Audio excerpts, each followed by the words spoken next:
when we really want to access the visceral core motivation of students, having them write about something they really care about is going to get the best engagement level.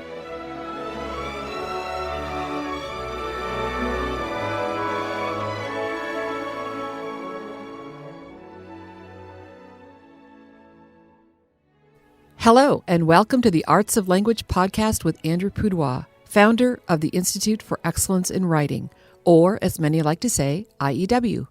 My name is Julie Walker, and I'm honored to serve Andrew and IEW as the Chief Marketing Officer. Our goal is to equip teachers and teaching parents with methods and materials which will aid them in training their students to become confident and competent communicators and thinkers.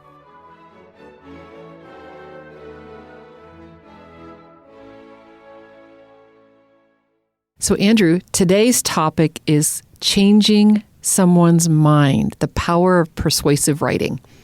I don't really want to talk about that. Well, how do I change your mind? I don't know. It is an interesting topic and one that is certainly discussed broadly, not just in education and teachers of rhetoric, but in the larger public conversation. Sure. My job is Chief Marketing Officer, and that means my job is to persuade people that IEW has the best way to teach writing and grammar hands down. That's my job. It's not such a hard job when you think about it. I don't think it is. But yeah, there are principles of persuasion that can be studied and researched, and we don't have time to go over the psychology of all of that. But years ago, I was trying to explore the idea of what is an essay. And, from the time I met Webster and learned the basic 5-paragraph model, the expanded essay model, the super essay models, and all of the variations in between, I gradually was teaching all those models. But in the back of my mind was still the question, but what is it? What is an essay? And, I even played the little game of interviewing high school students during the opening of the high school essay intensive, stick the pen in front of their face as if it was a microphone and put them on the spot. What is an essay? How would you answer that question? And you would get responses. Most common response was something you don't want to do. Exactly, yep. Or a kind of really long report. Or probably the most precise answer I would get is a composition on a particular subject that has kind of a introduction and a body and a conclusion. And then occasionally you get someone to say, well, an essay is a thing that has a thesis. Oh, right. And tries to prove something. So you'd see some various levels of exposure or awareness to the idea. But if you check a dictionary definition, it generally would include something like a short written composition expressing the ideas, beliefs, or opinions of the writer. Okay.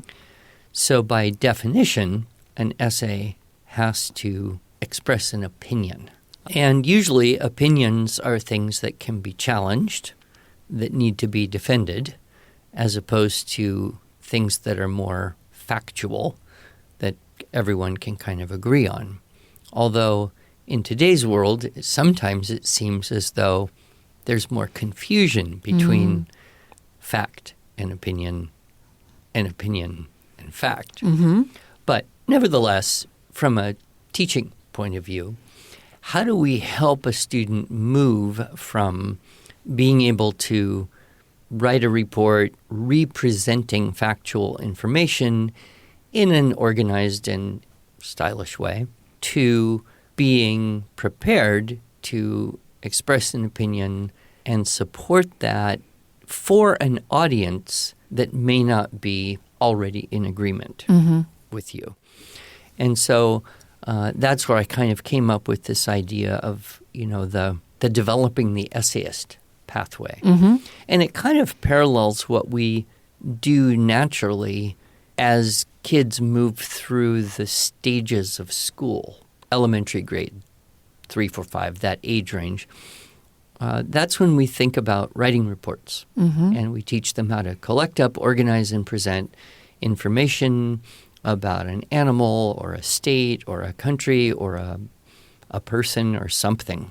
And animals and states and countries are pretty safe because it's almost all fact and there's not a lot to argue about, especially if it's all in the past Mm-hmm. and general kind of historical type of information, natural history type of information. And so it's safe, but if we want to start the student on the path to being an essayist, and this is where I saw the brilliance of Webster's model Mm-hmm. for the conclusion. Mm. We can force them to add in an opinion in the conclusion.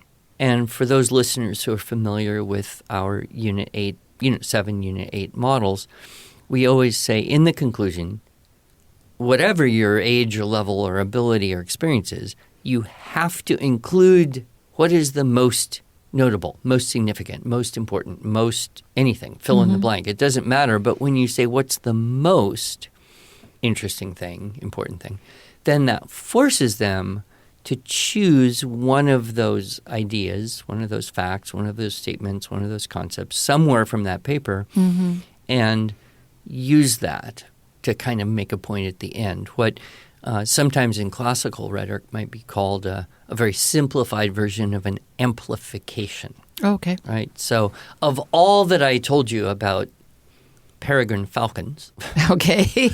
what's the most significant thing? And so that would be the first step in developing an essayist where you have a report and 95% of it is just facts you get from encyclopedic sources. But there's that 5% at the end, the coolest thing. Mm-hmm. Okay, so what is the coolest thing about I know very little about peregrine falcons. I think they're like the fastest animal on Earth. At least some kids told me that once upon a time. So, that would be probably the most interesting thing is how fast they are and how they can go faster than a car. I don't know. But that action of the student to more objectively say, of all that I found out, what's the one thing worth reminding people at the end? Right. Since we really remember a very small percentage of what we read. So even teaching a student at that early stage to take that one thing and highlight it for the benefit of the reader Right. has value. It's not necessarily persuasive in the sense of it's going to change anyone's opinion, but it does have that memorable aspect.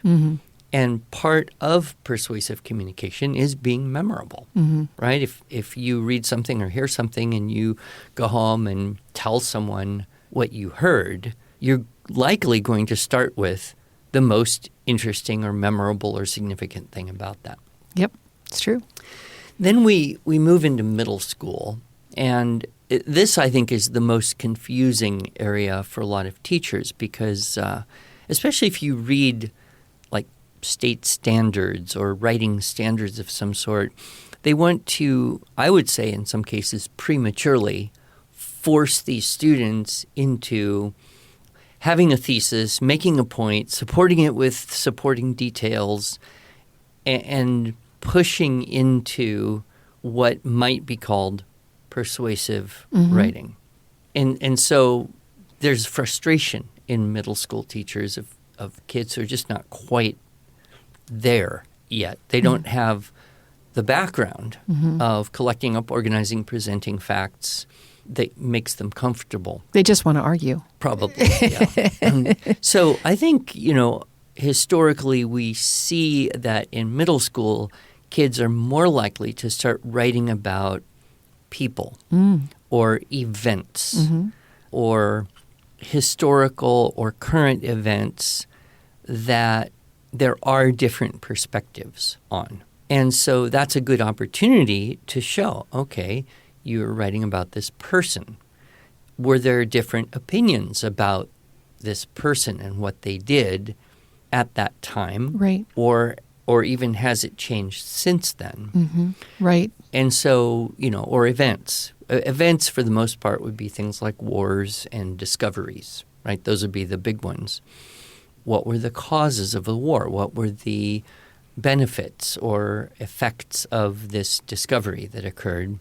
And even to a point of starting to argue, were those good for the world or people? Mm-hmm. And so this is where you get into this zone where you're not really arguing, but you are starting to realize that there are different opinions. And those different opinions can be presented in ways that could possibly sway a reader to change their pre-existing opinion, especially if it's something you didn't know all that much about. And some people are just kind of bulletproof. Right. Florence Nightingale, what opinion can you possibly have except she's a really great lady who did really great things, and we're really happy she lived because she permanently ennobled the profession of nursing. Exactly. But there are other people who either were controversial at the time or have become more controversial since then. And so how are you going to navigate the facts? Right.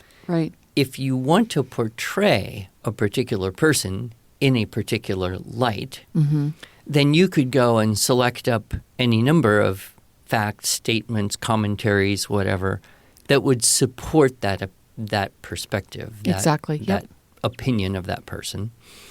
And if you want to portray them in a different light, you could probably go find other facts, statements, analyses, opinions that are in some ways even opposite. And I think we see this more recently with the whole idea that certain American historical figures now do not warrant statues because of things that they said or did.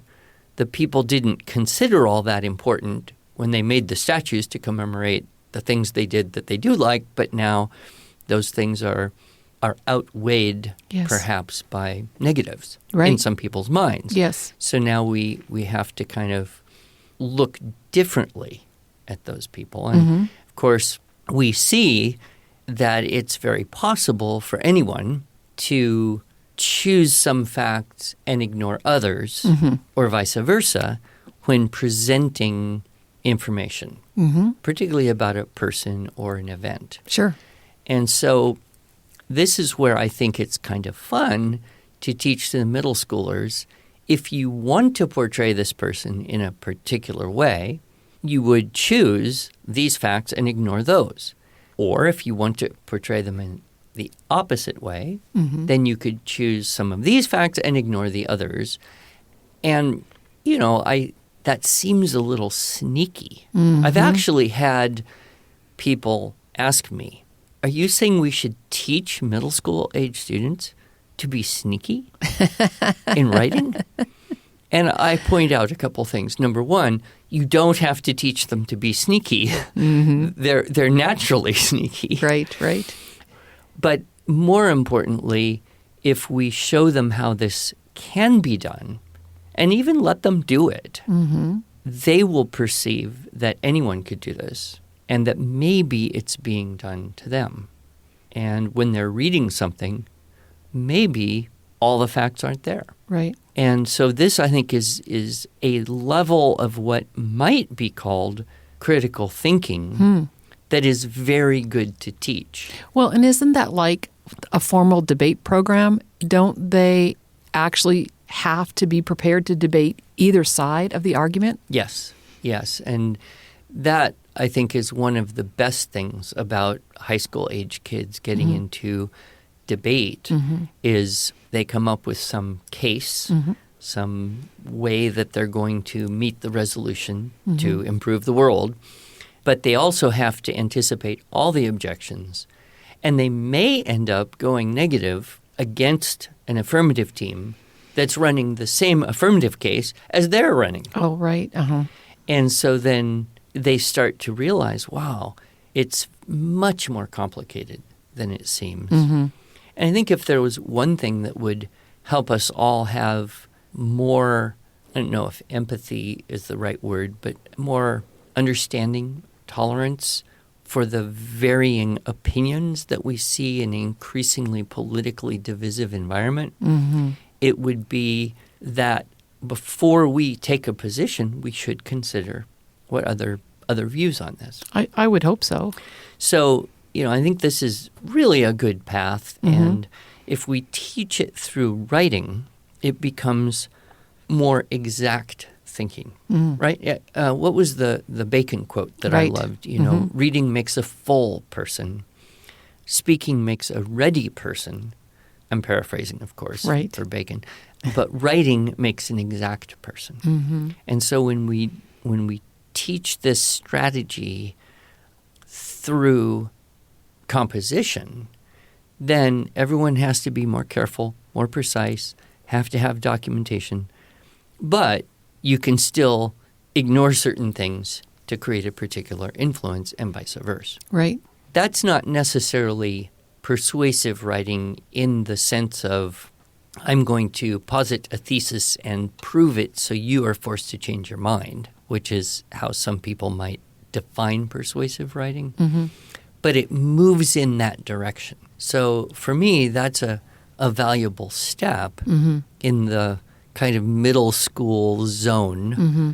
Plus or minus a couple years, depending on kids and their maturity and their experience. And then, when you get into high school, that's when you get into this area of issues Right. that are more debatable. I mean, if an issue wasn't debatable, it wouldn't be an issue, right? Everyone would agree Right. this is what we should do. But things in the world get more and more complex. The ecology of the world, the immigration policies of countries, the need for military preparedness, some of these big issues, health issues, Yeah. are fascinating.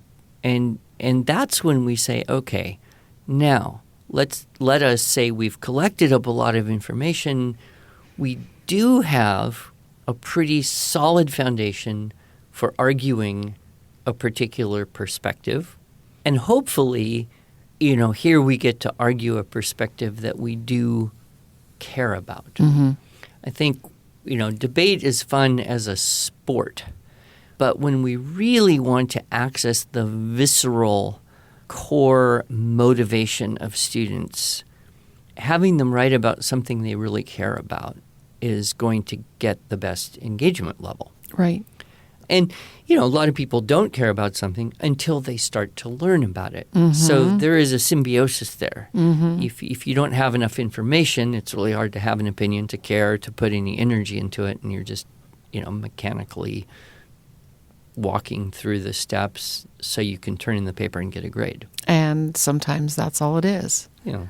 Okay, but I do recall a story that you've told before about studying dung beetles. Like, who wants to study dung beetles? Well, was it something that you were interested in first, or did you become more interested because of your study of Well, them? I was at the snow over Christmas with the family staying in this cabin that had a little library of books that people had left there. Oh, right. And there was like a whole book on dung beetles.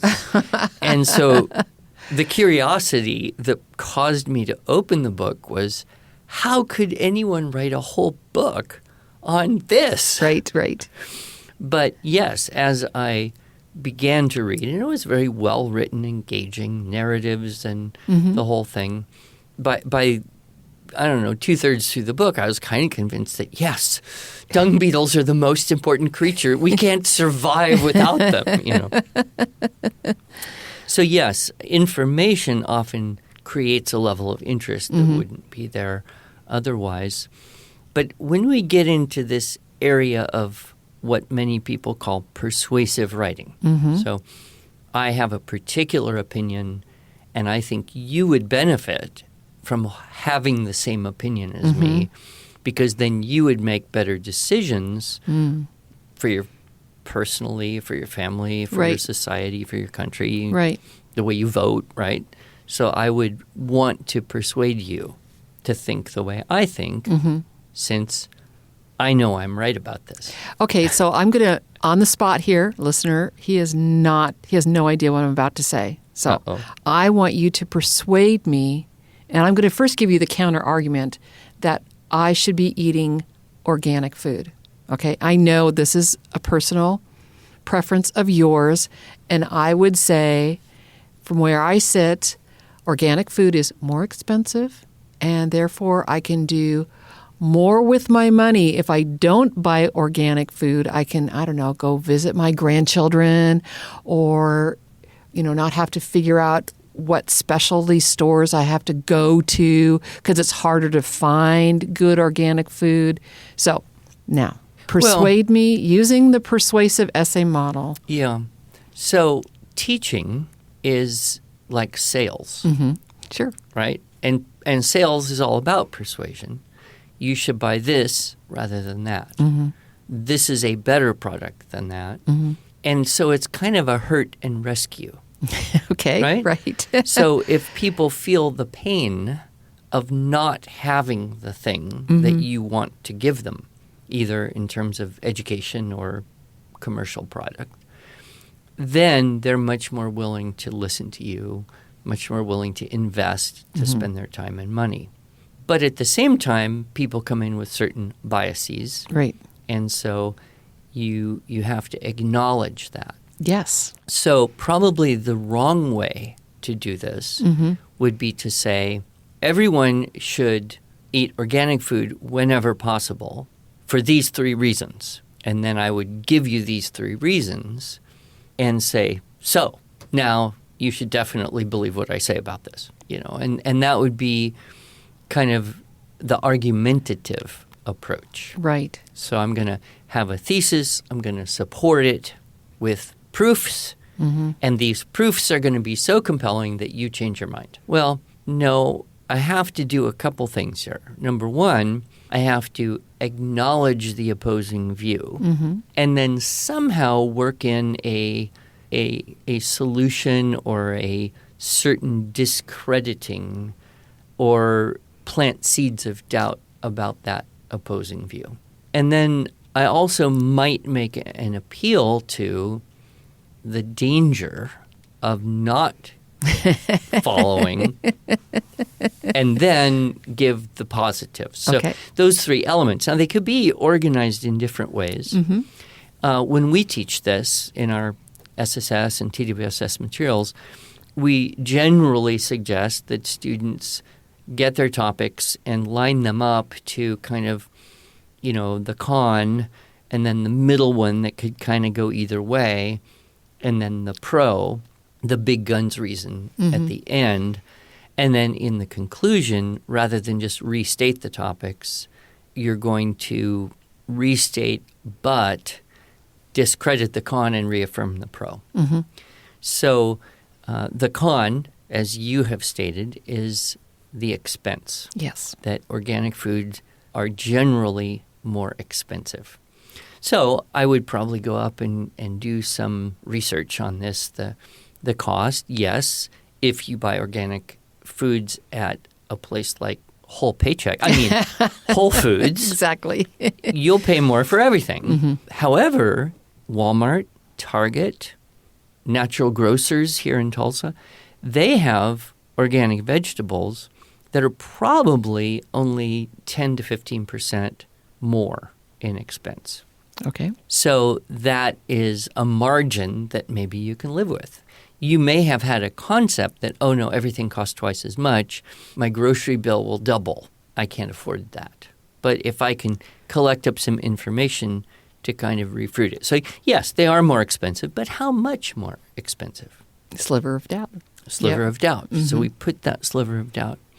The next thing might be a reason to buy organic food is that it's actually good for the ecology.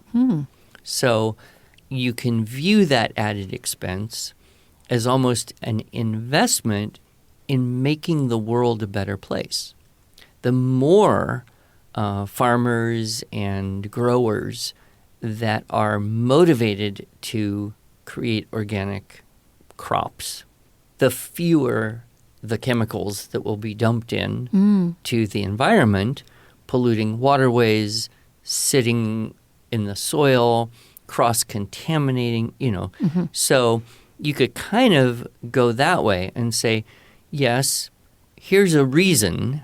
It's not the biggest reason, and we can't completely shift all food production in the country to organic production. But to the degree we can support it, it's making the world better. And then, of course, you hit with the big gun reasons, which is why some of the pesticides and herbicides that are used in commercial vegetables are pretty toxic to your system, and they stay in your cells, and it's really hard to detox. And whole books have been written on that subject. So there's plenty of information. And then you might even add in a fourth topic, if you could, which is, the great benefits of higher nutrient value in the food. And if you eat more organic food with higher nutrient value from soil that has been well cared for over decades, you would not need as many expensive vitamins and supplements to get all that your body needs for optimal function. So there are lots of ways you could work with that, but the different approach would be acknowledging the opposing view. Mm-hmm. So that's kind of a habit of thinking that I would love to see cultivated more. Mm-hmm. And I've actually had this exact discussion with one of my adult children who lives on a pretty tight budget, right? Homeschooling, one income, and so she walks a path of moderation. Mm-hmm. And for any listeners who are interested, you can actually go out and find lists of the foods that are most dangerous to eat commercially produced because they require the most artificial, pesticides, herbicides, fertilizers to grow. And then there's actually a whole list of foods that do not require a lot, and you're pretty safe to buy non-organic. Avocados, for example. It has to do with how thick the skin is, I believe you told me one time. Yeah. And there's other factors in there. So, okay, you would select and say, okay, if these are the worst and most dangerous in terms of levels, chemical levels, toxin levels, we'll devote a little bit more budget right there. I mean, the other thing is if you look at, overall health over a long period of time, eating well should reduce medical complications to some degree. So we can live a longer life and enjoy our grandchildren longer. Exactly. Right? I was waiting for that one. But of course, if you live a longer life, it costs you more money. Ultimately, somehow. But, I think it would be an interesting exercise for everyone to just kind of grab a topic. Yep.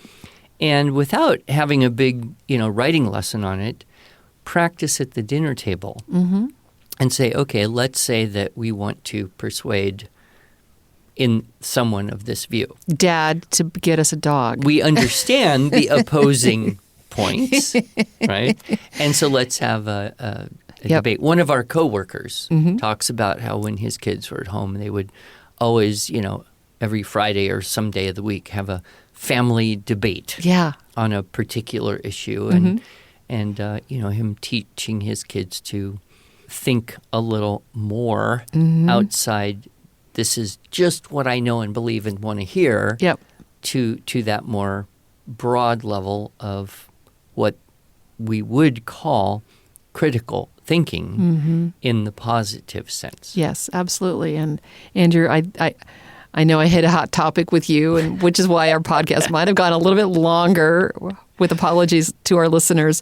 But I do think that this is so important, especially today, to be considerate and kind to one another, to consider one another's point of views as we are formulating our own, but then yet to be able to know how to strategically and kindly persuade one another. Well, and there's that old saying, you catch more flies with honey. It's true. And so if we do have a charitable open-mindedness, then whoever we're talking to, about whatever we're talking, we're likely to be heard. Yep. And that carries right over into the Facebook posts or social media statements that we might make, as well as the formal papers or articles that we may write at some point. And not everything is life and death moral. Sometimes there's just decisions that have to be made. Yep. And so that same process that you go through in writing an essay will apply to a conversation about what is the best thing to do in marketing your products for the company you work for. Indeed. Well, on that note, I will say thank you, listener, for tolerating us today and being kind to us. And thank you, Andrew. And shop organic for the benefit of the world and yourself.